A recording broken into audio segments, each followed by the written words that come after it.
بسم اللہ الرحمن الرحیم۔ السلام علیکم۔ نیلا گیدڑ پارٹ 2 میں ویلکم ہے آپ سب کا۔ سارے جانور رک کر گیدڑ کو دیکھنے لگے۔ اس کے پاس جاتے ہوئے وہ اب بھی ڈر رہے تھے۔ گیدڑ پھر چلا کر بولا، آؤ میرے پاس آؤ، اپنے سبھی دوستوں کو بلا لاؤ، مجھے تم سب سے ایک ضروری بات کہنی ہے۔ ایک ایک کر کے سبھی جانور نیلے گیدڑ کے پاس پہنچے۔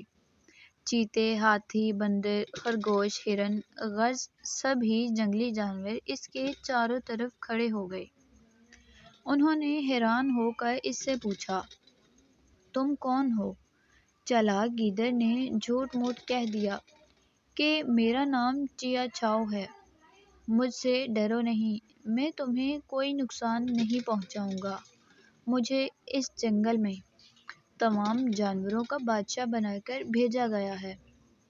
میں ایک بادشاہ کی طرح سب کی حفاظت کروں گا۔ گیدڑ کے جسم پر نیلا رنگ سورج کی روشنی میں بڑا چمکدار اور خوبصورت لگ رہا تھا۔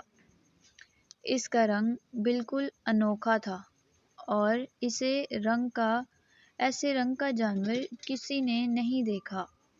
یہ جانے بغیر کہ وہ کس قسم کا جانور ہے، سبھی جنگل کے جانوروں نے اس کی بات کا یقین کر لیا، اسے اپنا راجا مان لیا۔ وہ اس کے سامنے سر جھکا کر بولے، ہمیں آپ کی بادشاہت قبول ہے، ہم آپ کے حکم کے منتظر ہیں۔ نیلے گیدڑ نے کہا، تمہیں اپنے بادشاہ کی اچھی طرح دیکھ بھال کرنی ہوگی۔ تم مجھے ایسے کھانے کھلایا کرو جو بادشاہ کھاتا ہے۔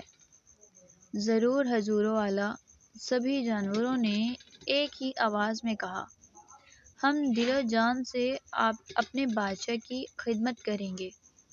فرمائیے، اس کے علاوہ ہمیں اور کیا کرنا ہوگا؟ تمہیں اپنے بادشاہ کا وفادار رہنا ہے۔ نیلے گیدڑ نے جواب دیا، تبھی تمہارا بادشاہ تمہیں دشمنوں سے محفوظ رکھ سکتا ہے۔ جنگل کے جانور اس گیدڑ کے لیے قسم قسم کے مزیدار کھانے لانے لگے اور اس کی خاطر مدارت کرنے لگے۔ گیدڑ اب بادشاہ کی طرح رہنے لگا۔ گیدڑ کو کہیں بھی جانا ہوتا تو وہ ایک ہاتھی پر بیٹھ کر جنگل میں نکلتا۔ آگے کی کہانی کے لیے میرے چینل کو سبسکرائب کیجیے۔ ویڈیو پسند آئے تو لائک شیئر کرنا مت بھولیں۔ ملتے ہیں پھر کسی ویڈیو میں۔ Thanks for watching. اللہ حافظ۔